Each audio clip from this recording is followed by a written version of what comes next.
here. Brian the Rat Cortade out to a quick 1-0 lead, and do you think, since you see the Tempo Warrior deck, the one that we kind of thought it would be from him, do you really think we're going to see Reno Warlock from him, or do you think it's just going to stick with the old favorite in Zoo? Just talking to him recently, I think it's going to be Reno. So that doesn't have that great matchups against what Chakki's playing. Like, if you just look at how the lineups match up, Tempo Warrior was always going to be that hard deck for him to beat. So getting that win first isn't that big of a big deal for Chakki, because that is almost always going to happen. Yeah, and seeing Flame, I've got to believe this is Zoo from Chakki. And from Brian the Rat Cortade, this was one of the decks that I'm always surprised when I don't see more of it. I believe that this deck is really good in tournament play right now, even though that hand looks pretty bad. Double Azure Drake versus Zoo is not something you want in your opening hand, but Backstab's a pretty good ad here. Backstab plus SI7 agent can get you into some games that you were losing as a rogue player. I think this is like a matchup that almost no one could agree on. All the Rogues players say that it's very favored, and all the Zoo players just say, nah, it's not that bad. So I'm curious, how they both feel about it. I think it's around 50-50. I think it's fine for Zoo, where Rogue players seem to think they are real favored. That's how it is with all Rogue players, right? In all their matchups, they're always like, yeah, it's 55-45, no matter what the matchup is. I'm always a favorite, right? As long as I don't draw bad. And I wonder if Chakki is thinking the Rip Leper Gnome in 2016 right now, because I know how much he loves that card, and it's just like so hard to play it now. But it's really hard to pass up another Power Overwhelming, I think. Yeah, we already see that. He has a ton of damage in hand, and how Zoo beats Rogue is just killing him. Rogue doesn't really have that healing anymore. They just have Farseer if they run that. Most people don't, so if you put them on a clock and start hitting them, I know that Chakki runs the Leroy. You could maybe just burn him out of the game. Oh, he actually took the Leper Gnome here. Maybe feels that since he has Soulfire, Abusive Sergeant, Power Overwhelming, he just needs the minion to kind of deal with all this removal that it's very likely to have in the Rogue deck, because you are going to see stuff like Phantom Knives, SI7 Agent, Backstabs and stuff like that pretty often. So he's just trying to get as big a board as possible here. I don't blame him. I expect to see a little bit of an eye roll coming out of Chakki when he realizes that he just has the best possible answer. And that's just never what you want to see coming out from the Zoo player. And the Rat's got to feel real good about this one. Oh yeah, just the nice little clean. I got your whole board taken care of right here. I got a 3/3 into play, and I got a lot of pressure off my back, because I think that's the most important thing for him here. Is he has to take the pressure off of him, not just because of that.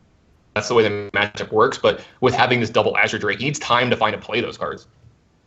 This is part of the reason why we saw Chakki go for, say, the Leper Gnome over the Power Overwhelming, because I guess he realized that he might not be holding board that hard, that he's just got to take another minion and hope to get back on board. That's a really good point. If you don't have minions around, taking that Power Overwhelming doesn't make sense, since you're not going to be able to use it. And in this matchup, we've seen that happens a lot of times, and the Rat's actually finding ways to do that, to clean up this board over and over again.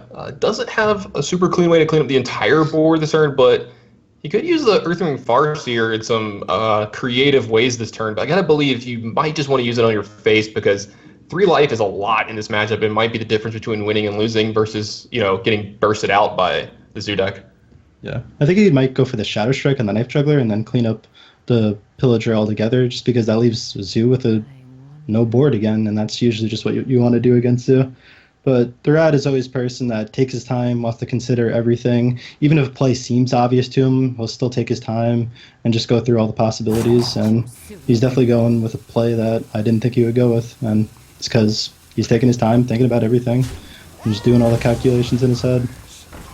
Yeah, I think that's something that you see from Brian the Rat Cortade a lot. And he's one of the more deliberate players I've ever seen. And I don't mean that he's slow. There's a lot of people that are just like slower players. They take a long time to get through their turns. I think he's very deliberate, because he literally crunches all the numbers in his head about, what is my opponent going to do next turn? What have I seen so far this game? He literally takes in all the factors and finds the best play for him from there. So he's one of the players I never mind seeing taking his time, because I know that he's actually thinking about everything. Yeah, Rat is really, I respect him a whole bunch. He just is a really, really just solid technical player.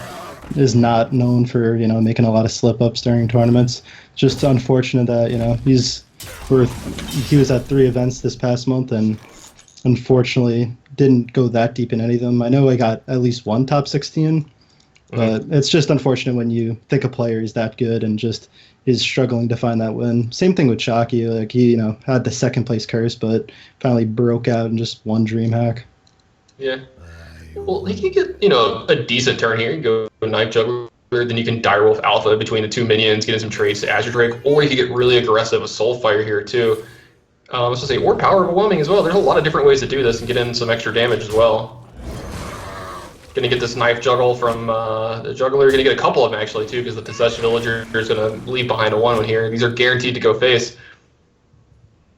See, there was no Phantom Knife, so no way that he gets really punished this turn, but it looks like the Shadow Strike is going to take care of this Wolf, and then this SI-7H is going to come out, combo off on this Knife Juggler as well, leaving Chakki with a pair of 1-1s and a Soulfire. He's got to somehow cobble together 21 damage from here.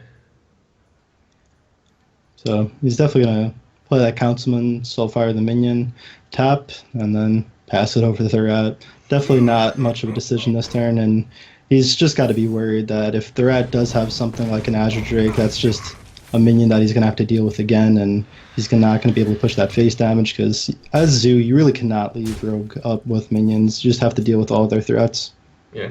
Viscerate would be a big draw here off Azure Drake. I think he'd be very happy eviscerating down that Councilman. That's a way that he could lose the game from here, but he somehow can't deal with that, and it just gets out of hand. Like, let's say a Forbidden card comes into Chakki's hand this turn, that's a ton of damage out of nowhere.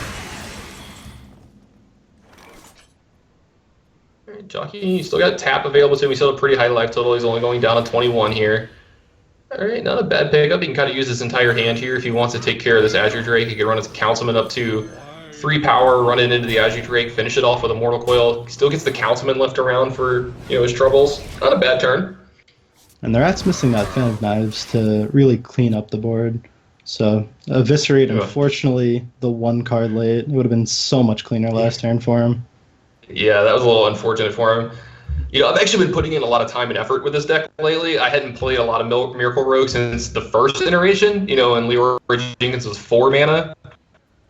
He got the Shadow Steps. So this new version's a little different for me. Since it's just been so popular, I've been trying to play it a lot. And, I talked about how Brian the Rat Rotate is like, he's thinking through all his possibilities. His turns are always going to take a while because he's doing so much thinking. I'm just slow with this deck. I go to rope a lot with this deck because it's pretty complicated. Yeah, that's the thing. You always have to be careful with the Miracle, though, because, say if he does go for an Auctioneer turn, if you wait too long, you're always scared, am I going to rope this out? Because you have so many actions to do. And then once you start cycling the cards, then, you don't have as much time to consider your top decks and everything. And a big part of the skill in Miracle is just sequencing and just getting that down correctly. And, Well, it looks like he's going to be able to do quite a bit of miracling this turn, it looks like. Drawing the free cards is pretty big, and the 1 costing 1 too. Backstab is so good here. Picks up another preparation, and I feel like this is where being a really good patron player serves him well, because he's so used to these games where you play decks that go into the rope every turn. And he doesn't panic when he sees the rope. Doesn't freak out. I need to get this done now. You see him kind of take his time and still get everything fit in that he wants to do that turn. Definitely. So we're going to see Chakki still just try and just put up as much of a board as he can. He's going to have to use this Power Overwhelming to deal with this Auctioneer, which means he'll have less burst for the face. Yeah, he does get to make a 4/4 and a 3/2 behind this, though, right? I think you just dump your hand this turn. I mean, I don't think you can wait any longer. You see an Auctioneer, he's drawn a bunch of cards. He's still only got 5 in his hand, though. If you clear the board from here, you can maybe somehow cobble together some lethals over the next turn or two. There's going to be some kind of burst card in Chakki's deck, whether it's Leroy or Doomguard. I think Soleil is one of the only people that still just always plays Doomguard in Zoo, so I got to believe it's going to be something like Leroy. He could get Gormok off this turn if he decided to power the Imp Gang boss, because then he would live to, so he is going to decide to do this. And then Gormok the face. Yeah, I was going to say, this is a creative way to get in some extra damage turn. I like it. Yeah, I was say you don't get too punished by Phantom Knives next turn. You don't need to keep around the Imp Gang boss. I like this play a lot. Yeah. So Rat's just facing down a whole lot of damage with no spells in his current hand to really deal with the board. He does have 10 damage burst out of hand, but that's just not going to cut it right now. And he might have to Shadow Step this Zarel to try and find that 2 damage to, say, ping off the Flimp or something, because this has to be start getting scary for him. Well, how much damage is Leroy, Cold Blood, and the Toxin next turn. He's going to have 10 mana, and he can do all of that, right? It's 5, 6, 7, 8, 9, 10. And if he gets the dagger in now, Chalky's at 15. Maybe Chalky goes down to 13. Is this the only playline that he has to try to win with Leroy Jenkins, this Toxin, and Cold Blood next turn? It might be what he's thinking, but I think he's going to end up Shadow Stepping this Zariel to just look for that other poison, because I think he's more afraid about just dying this turn, because you know that Chakki runs that Leroy, and he just might think that if he doesn't deal with the board right now, he might be dead. But I think he's realizing that that might be too much of a risk, and that if he just plays the minions this turn, he puts Chakki on getting that burn, or else Chakki has to deal with the board. So this play is also very reasonable coming out from him. Yeah, see, this is what I like this. This is what I was talking about. You know, you've already seen some power overwhelmings. You've already seen the Gurmok. If you just fade Soulfire here, you've actually got him dead next turn, right? Weapon, Leroy, pick up Leroy, play Leroy cold-blooded. This is 13. This is more than 13, right? That's a lot more than 13, I think. Oh, yeah. It's a lot. Yeah. This is the old school Miracle win. I'm just so used to playing the old school Miracle deck, I just always look for the Leroy picks up the second version of the Toxin, too. He could Leroy quite a bit of times this turn if he wants to. Yeah, Chalky's going to make a gigantic board, but he's got to know that he's probably going to die. I mean, not probably going to die, but has a chance to die here, right? I mean, 13 isn't the safest number in the world, but you got to feel at least okay about this. Oh, yeah, plus he gets the coin here this turn. He's got way more than enough to do this. For sure. Yeah, that's great the win. Thing. Some of the miracles in the start didn't run any of the finishers, and I think people quickly realized you got to run something. So I think the best version of this is this Leroy.